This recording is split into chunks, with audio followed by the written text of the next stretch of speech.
మిత్రులారా, పరివర్తన పరమాత్ముడు ఎల్లవేళలా ఎలా ఉంటాడు అని మనం చూసినట్టయితే అన్ని కాలాలు ఆయనయే, అన్ని దేశాలు ఆయనయే, అన్ని రాష్ట్రాలు ఆయనయే. అందువలన ఆయన ఎక్కువగా మానవతావాదుల దగ్గర ఉంటాడు.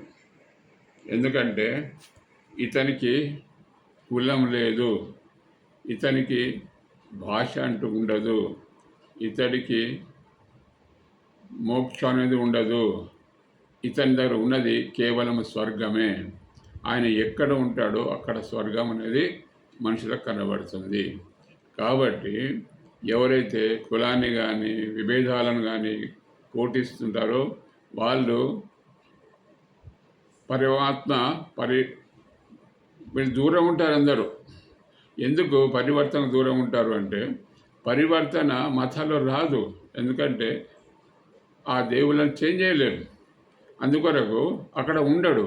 ఎందుకు ఉండడు అంటే, ఒక విధంగా చెప్పాలి అంటే, పరివర్తన పరమాత్మనికి ఈ దేవులంతా శత్రువులే.